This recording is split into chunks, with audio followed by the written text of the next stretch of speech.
परम दयाल श्री श्री ठाकुर जगत जननी श्री श्री बड़मा परम पूज्यपाद श्री श्री बरदा परम पूज्यपाद श्री श्री आचार्य देव चतुर्देवंकर चरण प्रांत प्रणाम निवेदन पूर्वक इष्ट परिवार और प्रत्येक सदस्यों चरण में आभारी प्रणाम निवेदन करे सन्धे सत्संग अधिवेशन में संचालन करुवा बरेण्य अग्रणी सतथ्य सहकर्मी ऋत्विक जयजुग अधीर्ज मंडली भाई एवं माँ मैंने प्रत्येक मोर प्रीतिपूर्ण आनंदित जयगुरु तथा प्रणाम निवेदन करे जो मानकर जश आयु जो मानकर ज्ञान आयु मो ठार अधिक से मो भविष्य प्रणाम निवेदन करे बहु प्रशंसा करुले मोर व्यक्तिगत भाव में सेपरी प्रशंसार पात्र मु नुहे कारण मुझे जड़े संगीतकार गीत गाइबा बाजा बजेबार मोर जीवन साधना आरंभ होता आज की 45 वर्ष तलू धीरे धीरे समय सरी जाऊँगी जीवन भी सरी सरी आसूची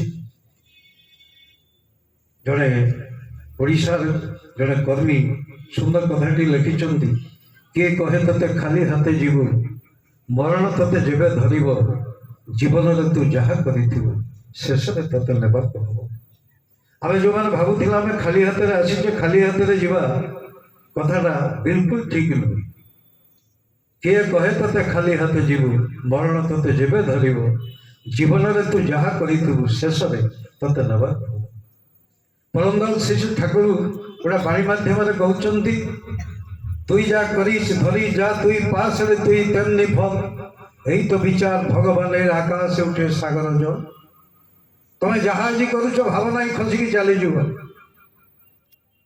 बहु भाव में बहुगुणित तो होकर रिटर्न होकर आसूँ आपण प्राक्टिकल लाइफ में मुझे प्रसंग में कथाटी कहि सत्संग जो उद्योक्ता कन्यार आज प्रथम वार्षिक विवाह उपलक्षे विवाह वार्षिक उपलक्षे सत्संग आयोजन कर निश्चित भाव में से कन्या एवं तार परिवार दाम्पत्य जीवन मधुरिमा ए परिवार सर्वविध कल्याण परम पिता चरण तले प्रार्थना निवेदन करे ठाकुर कहते सुख चाह तुम्हें भोग चाह तुम्हें सुष्टु किसी करिबा नाई यही चाहिदा जे पागल चाहिदा दुर्भोग छड़ा जुटिब नाई मनुष्य जीवन में सुख चाहे शांति चाहे किए जिनिस न चाहे ठाकुर कहते सुख चाह तुम्हें शांति चाह तुम्हें बा भोग चाह तुम्हें सुष्टु किसी करिब नाही आमे करने कहीं चाहूना पुण्यपुथी गोटे जगह कहते मानुष कि चाहे सुख चाहे ना दुख चाहे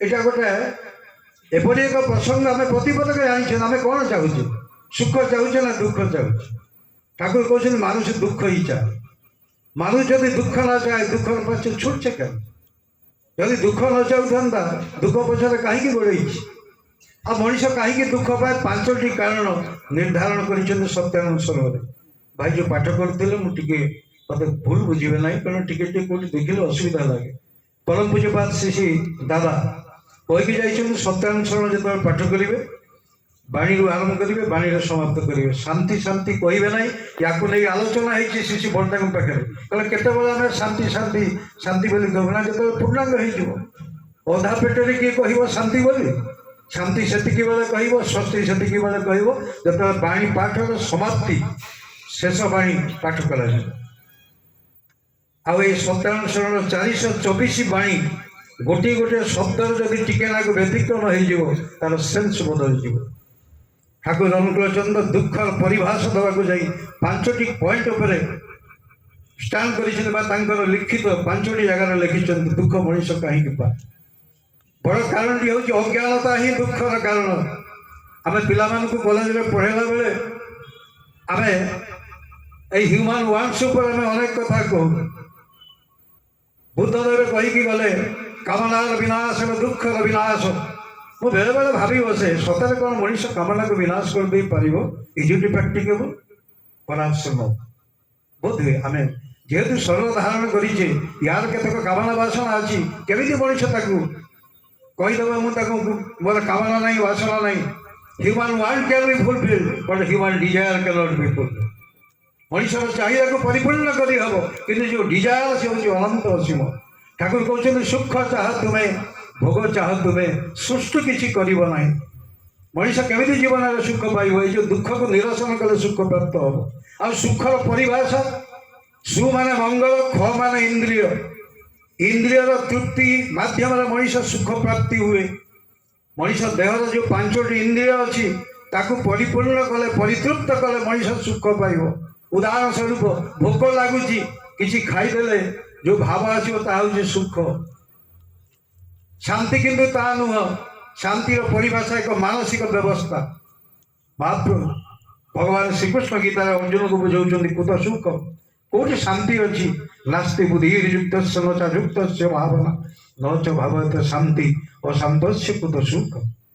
मु बहु जगह गोटे कथा कही शुणी आपण मैंने किसी मनीष कारण ये पाखापाखि 30-40 किलोमीटर रेडियस भितर मु विगत दिन मानक अच्छी। गोटे साप दिने भगवान विष्णु पाखे पहुँचला प्रार्थना कर प्रभु आपण मत केमी गढ़ले हाथ देलेनि कि गोड़ देलेनि मुझे खाई कथा तो चिंता कलनि। भगवान 84 लक्ष जीव जंतु कीट पतंग सृष्टि महान सृष्टि आम तो क्षुद्र मनीष किए। भगवान टी चिंता पड़ गले आम बेले बेले भावु भगवान बोधे भूल करती। भगवान भूल करती गोटा विशेष गुण सी हूँ भम प्रमाद शून्यता। जीवन में केवे भूल करना बाउला भी करना शोला बेले भी भूल है। ठाकुर अनुकूल चंद संपर्क तो अनेक कथा कहुपे तेरे परम पुरुष से साप जो भगवान विष्णु को पचारुची कला प्रभु मत केमी तैयारी कले मत हाथ देलेनि गोड़ देलेनि मुझे खाइबी भाविले ना। भगवान कहले तू कौन चाहूँ आज ना गोटे वर नेबी प्रभु ना कि वर मागुच माग। साप वर मागिला कहला एणिकी जो बेंगू को धरबी मु निश्चित खाइबी यही वर मत दियो। भगवान कहले तथास्तु तेरे पुआ गोटे शर्त तो ना शर्त कौन मत तो वर देले मु काली बेग खाइबा निश्चित भाव में अनसक्सेसफुल हमार चांस ही ना। ना गोटे शर्त हूँ तू बेग को धरले जमा पार्टी छाड़ ना मानवी। साप महाखुशी पलैगला खबर पहुँचीगला बेग मान पाखे।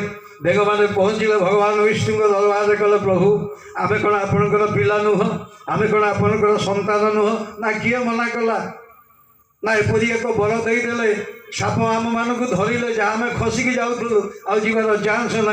किसी दिन पर बेंग कूल निश्चिन्न हो तुम कौन चाहूच ना आम भी गोटे वर नबू ना कि वर मागुच माग ना देवे कि ना कहते। कारण मनीष बेले बेले भगवान पाखे शर्त रखे आम बुद्धि आम रखु कहले कि वर मागुच माग ना आप वर दिंतु साप धरले जमा खाई पारे। भगवान कहले तथास्तु। भावुथे बोधे भगवान भूल करते नाई से भूल कहती कारण ना हूँ अच्युत संपर्क से निजे लिखिं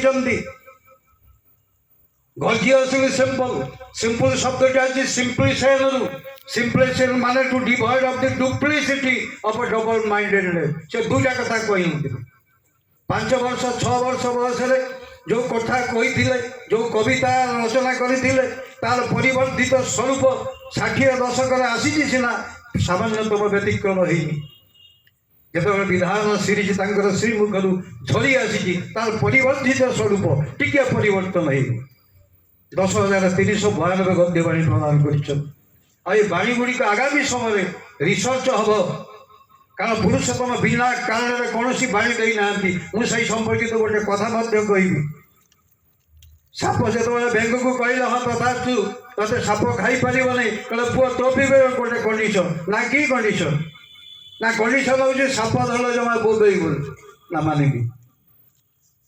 आप भावुते बोधे भगवान भूल कहीदे मोर कलेज अनुभूति ऑनर्स पिला पढ़ेला बेले आग कहे मुझे शुण पुओ जे कॉलेज रेगुलर आसो मो क्लास रेगुलर अटेंड कर जहाँ डाकुच नोट करी नब जहाँ पढ़ाऊँगी पढ़ 4 घंटा प्रिपेयर कर आफिडेविट करदेवी तुम क्यारियर सजाड़ी हो।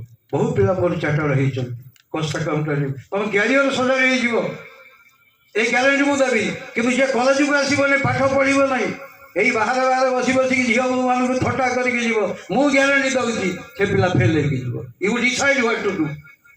तेणु मनीषर भाग्यर 2टा जिनिस अच्छी ठाकुर कहते अदृष्ट भावी कि हम तो दुष्ट जातार करू कि दुष्ट जातार करे सुसार अदृष्ट है कि तू अदृष्ट फदृष्ट कौन भाविक बसुचु भाग्यर नाई बोली कौन कहूँ अदृष्ट भावी कि हम तो दुष्ट जातार करू मो हाथ अच्छी मो पाठ पढ़ी ବେଙ୍ଗକୁ ଯେତେବେଳେ ବର ଦେଇଛନ୍ତି ଆପଣ ଭାବୁଥିବେ ବୋଧେ ଭଗବାନଙ୍କ କଥା କାହା ପାଖରେ ଠିକ୍ ହେବ, ଦିନେ ସେଇ ସାପ ବେଙ୍ଗକୁ ଧରିଛି।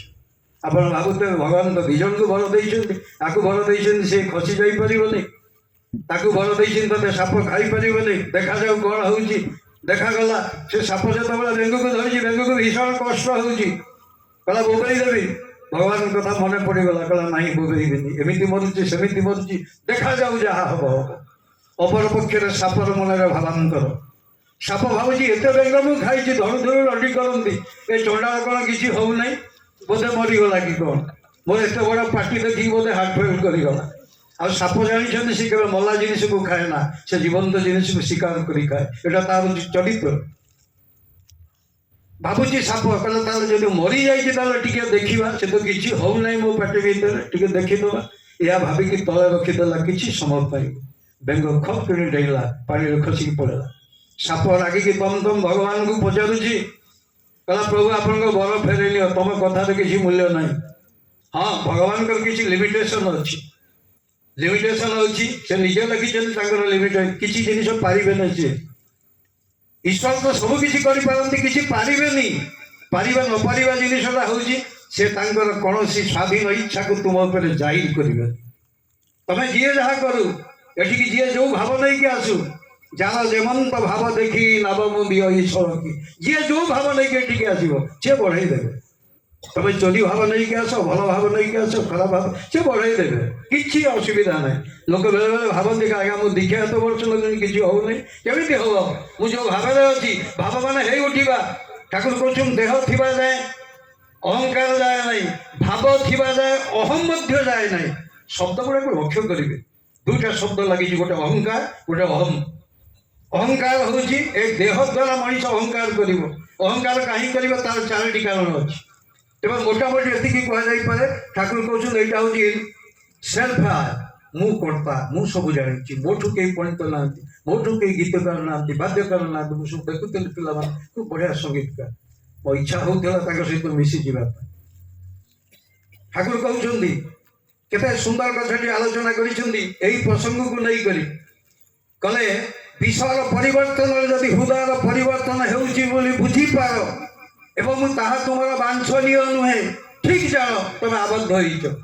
ତାମାନେ ଏତିକି କଳାକାର ସବୁ ଆସିଛନ୍ତି ଦୂର ଦୂରାନ୍ତରୁ, ବ୍ରହ୍ମପୁରରୁ ଦାଦା ବସିଛନ୍ତି ସଞ୍ଚାଳନ କରୁଛନ୍ତି। ତମର ଇଚ୍ଛା ଥିଲା ମୁଁ ଗୋଟେ ବଢ଼ିଆ ଗୀତ ଭଜନ ବୋଲେ, ମୁଁ ଆଜି ଭଜନଟେ ବୋଲିବି, ଲୋକମାନେ ପ୍ରଶଂସା କରିବେ, ବାହାବା କରେ। ଦୁର୍ଭାଗ୍ୟକ୍ରମେ ଦାଦା କାହାକୁ ସୁଯୋଗ ଦେଲେ ନାହିଁ।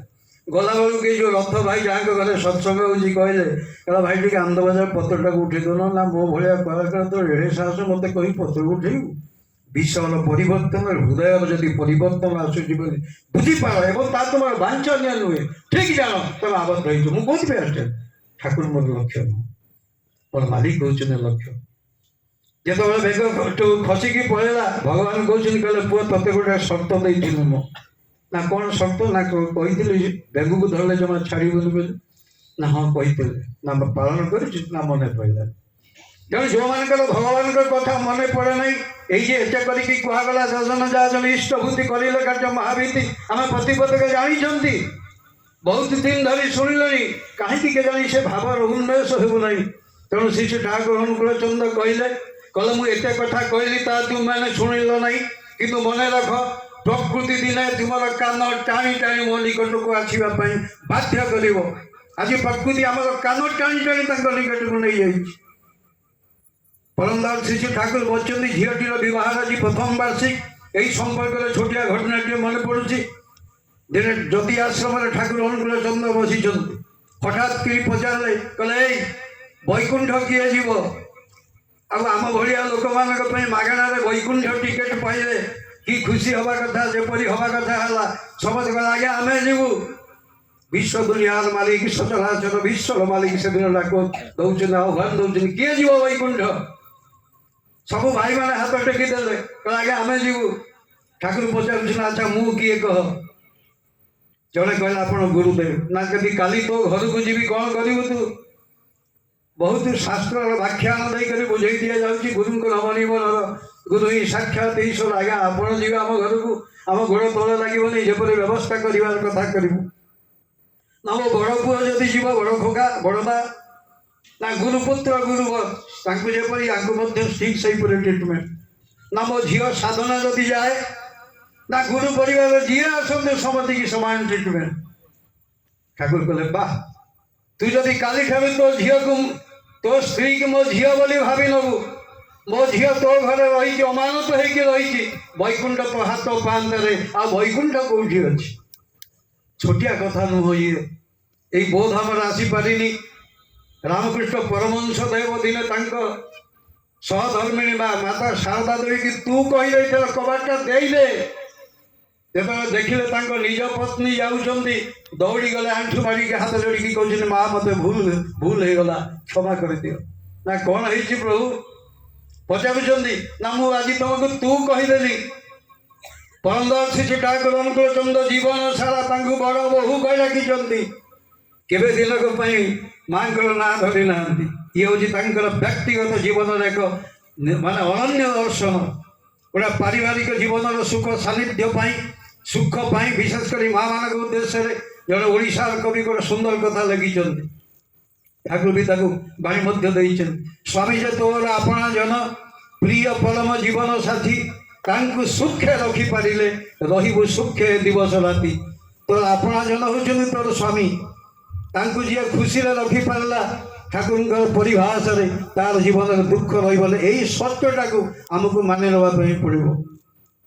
ଏଇ 3-4 ବର୍ଷ ତଳେ ପରମ ପୂଜ୍ୟପାଦ ଶ୍ରୀ ଶ୍ରୀ ଆଚାର୍ଯ୍ୟଙ୍କ ପାଖରେ 2 ଜଣ ସ୍ୱାମୀ ସ୍ତ୍ରୀ ଛିଡ଼ା ହେଇଛନ୍ତି। ଗୋଟିଏ ଦୃଷ୍ଟିକୋଣରେ ନିବେଦନ କଲେ, କହିଲେ ଆଜ୍ଞା ଆମେ ବାହାଘର 10 ବର୍ଷ ଖଣ୍ଡେ ହେଇଗଲା, ଆମେ ଆଉ ଚାହୁଁନୁ ଏକାଠି ରହିବା ପାଇଁ। ଆମେ 2 ଜଣ କେହି କାହାକୁ ସହାୟ କରିପାରୁନୁ, ତେଣୁ କାଲିଠାରୁ ଡିଭୋର୍ସ ନେବୁ। ଆପଣ ଆଶୀର୍ବାଦ କରନ୍ତୁ ଆମେ ଯେପରି ଭଲରେ ଭଲରେ ଆମର ଡିଭୋର୍ସ ହେଇଯାଏ।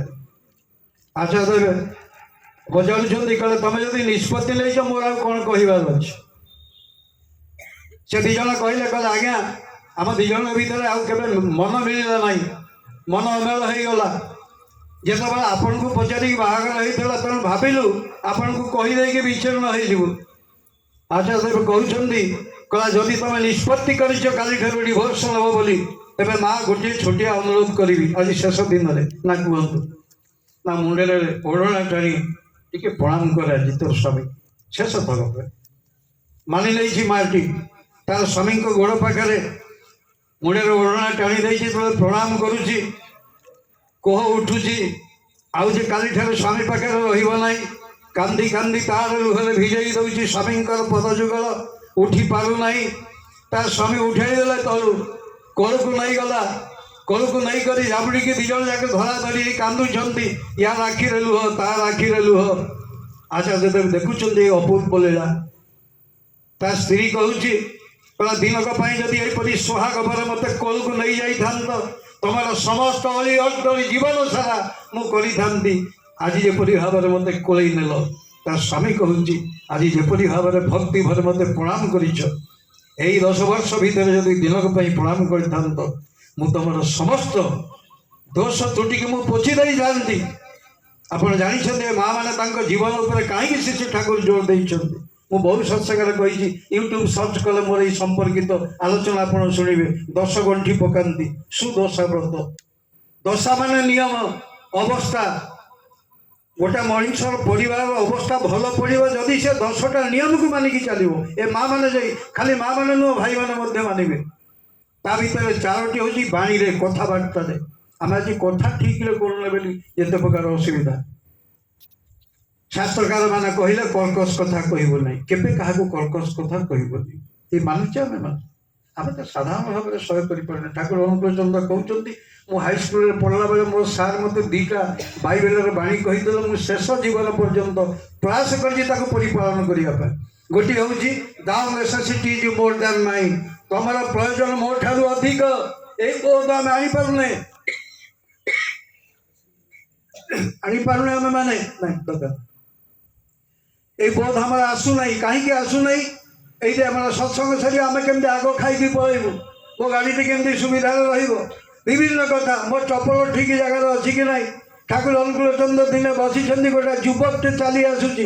ଠାକୁରଙ୍କ ଦୃଷ୍ଟି ପଡ଼ିଗଲା, କହିଲା ଏଇ ଖୋକା କି କଲି ତୋରା, ତୁ କ'ଣ କଲୁ? ଆଜ୍ଞା କ'ଣ କରିଛି ମୁଁ ଜାଣିପାରୁନି, ନା ବଡ଼ମାନଙ୍କ ଚପଲ କୋଡ଼ରେ କୁଦିକି ଆସୁଛୁ। से आश्चर्य हो गला पाछे कई कॉलेज में पढ़े ठाकुर कहते प्रणाम कर से चपल से प्रणाम कर आमको शिखौं गुरुजन मान चपल को सम्मान दि जाए आम परिवार तो हले जोता हेले बस गुटू आम पाइखाना को जाओ मना कर देखी आचार्य देव बसी परम पूज्यपाद श्री श्री दादा पाखे प्रसंग चली चपल उपरे आचार्य देव कहते आपण मत 5 वर्ष तले हले चपल देते मुझे भी पिंधुची ना ताई ना कि ना गे ना देखा चपल हलटा थुआई से चपल हल आनिकी से देखेला आचार्य देव देखेला पर खुशी हो गले हाथ धोईदे चपल थोई दिगला पुणी छिड़ाई पड़ी पुणी प्रणाम कले आचार्य देव दादा पचार कले प्रणाम कर आचार्य देव कहते कले गुरुजन मान को चपल देखे भाव सेवा अपराध तेणु प्रणाम कर कल्पना करते यही जीवने आप देखिए आचार्य देव बसुँच पाद दुईटा को सी लुगारे घोड़ाई दिखती मोर भी मन भर सन्देह दिला मुझे पचार बज भाई की पचार पाद घोड़ाऊँ कौन घा पाई ना कौन ना ना पचार सी कहे गुरुजन मान आगे ठाकुर को आगे पाद देखी बसवा मना बहुत सत्संग में मुझे मैंने खराब भावे ये 45 वर्ष है सत्संग जाऊँगी जीवन में केवल डेढ़ 5 मिनट जाइए मु 45 वर्ष है सत्संग बस के उठिकी जाए ना मु 45 वर्ष है सत्संग जाऊँगी के पानी पीएना ठाकुर को आगे यही हूँ गोटा चलनी तेणु श्री ठाकुर कहले सुख चाह तुम्हें भोग चाह तुम्हें सुस्त किसी करिबो नहीं यही चाहिदा जे पागल चाहिदा दुर्भोग छड़ा जुटिबो नहीं तो आम सुख चाहूचे शांति चाहूचे आनंद चाहूचे जदि दादा मैंने आमको कहले जे बाबूरे योजना जहाँ इष्ट बुद्धि करूँ आम शुणुचे किंतु करूना मुखे कथा जाए ना पावा मानुष भगवान मुखे कथा जाए ना पावा मानुष भगवान पूजा करे हर दीते पूजा करे हर दीते तनु मन पार मुखे कथा जाए न पावा मानुष भगवान मुखे कथा जाए न पावा मानुष भगवान जजन जजन इष्ट बुद्धि करते हबे श्रद्धा भरे जजन जजन इष्ट बुद्धि करते हबे श्रद्धा भरे इष्ट पाली दिले तुम सकल कार्य तुच्छ करे इष्ट पाली दिले तुम सकल कार्य तुच्छ करे तबे पाठ करते हबे तबे पाठ करते हबे आमी तो केदा मुखे कथा जाए न पावा मानुष भगवान मुखे कथा जाए न पावा मानुष भगवान साधारण मार्ग गोटे बड़ व्यतिक्रम हूँ कपटता आप देखिए शतानुसरण कर प्रत्येक बाणी 424 बाणी गोटी गोटी की आनालाइज करेंगे ठाकुर लिखुंट जदि साधनार उन्नति लाभ करने को चाह तबे कपटता त्याग कर बर्दा पचारे कपटता मान कौन विभिन्न लोक विभिन्न उत्तर देते बर्दा सहज भाव में कहले तुम जहाँ नुहता देखे हवा तुम जहाँ नुहता कही बुलवा आया मुझे जड़े बड़ कर्मी मुझे जहाँ नुह मुझे देखेबी अन्य आगे ये कपटता तबे कपटी व्यक्ति गोटे फीचर अच्छी फीचरटी कौन कपटी व्यक्ति अन्य निकटर सुख्यातिर आशा निजको निजे प्रवंचना करे अल्प विश्वास जो अन्य प्रकृत दाम वंचित हुए कपटी हो ना ठक ना क्या ठकामी पड़ ना के सुंदर भाव में बुझे कपटी व्यक्ति कौन करे अन्य निकट सुख्यातिर आशा निजको निजे प्रवंचना करे किपर धरत आपण घर क्या घर को जाइए आसिक पहुँचलु रथ भाई घर बो बाट आम आस मुझे देखी घर गुड़िया बंधुबांधव अच्छा मत से खावाई आसिले मुझे प्रशंसा पाइबा चाहिए कह ना आज्ञा मुझे खाइबी टिके खाए कह एत कम केमती खाऊ बड़ा शरीर केमी धारण कर बहुत टी प्रशंसा लोभे मुझे खाद्य को फेरई दे अधा सी देगला अधा खाइला शेष को भोक लगे कौन करी जाकि बजार में कौटी देखी जलखिया मिलूँ कि ना कपटी व्यक्ति अन्य निकट सुख्यातिर आशा निजको निजे प्रवंचना करे तेणु से अन्य प्रकृत दाम वंचित हुए कपटी हो ना तेणु साधारण मार्ग ये बड़ व्यतिक्रम कपटी हो ना आम जो दुखर कथा कहते 5टी कारण जो आगे दुख आसे मनीष रोग हेल्ले दुख आसब ଠାକୁର ରୋଗ ଦେଇଛନ୍ତି ଆମକୁ, ଆମେ ରୋଗ କାହିଁକି ପାଉଛେ? ଦେହର ନିୟମକୁ ମାନିଲେ করে। ଠାକୁର କହୁଛନ୍ତି শরীর ধারণ করেছ যখন শরীর ধর্ম মানতে হবে, মেনে করার খান্তি যেখানে সেখানেই তো খান্তি হবে। যেহেতু দেহ পাইছে, দেহর তো কিছু নিয়ম আছে। আমাকে এত বর্ষ ধরে দাদা মানে কহিলেন বাবুরে ষষ্ঠ দিন নেই যা, না আমি ଆଉ କିଛି ଦିନ ଯାଉ, ତାମାନେ କମ୍ପ୍ରମାଇଜ୍। ଆମେ ଚାଲିଛେ ସେଇ ଧାରାରେ, ଠାକୁର ଆମର ମୁଖ୍ୟ ହେଇକି ନାହାନ୍ତି। ଯାଉ ଆଉ କିଛି ଦିନ ଯାଉ। ରାମକୃଷ୍ଣ ଠାକୁର ଗୋଟେ ଗପ କହୁଥିଲେ, କହିଲେ ଜଣେ ଲୋକ ଅଫିସରୁ ଫେରିଲା ବେଳକୁ ତାଙ୍କ ସ୍ତ୍ରୀ କାନ୍ଦି ପକାଇଲା। କହିଲା କାହିଁକି କାନ୍ଦୁଛ? ନା ତମେ ଜାଣିଲନି ସେ ପଡ଼ିଶା ଲୋକ ଅମକ ଲୋକ କହୁଛି କୁଆଡ଼େ ବାବାଜୀ ହେଇଯିବ। ସକାଳୁ ପୁରା ବାବାଜୀ ହବନି, ପୁରା କମଣ୍ଡଳୁ ଧରିକି ଦୌଡ଼ୁଛି, ତା ଘର ଲୋକ ଭିଡ଼ିକି ଆଉଛେ। ନା ତୁ আবে সে কি বাবাজি হব?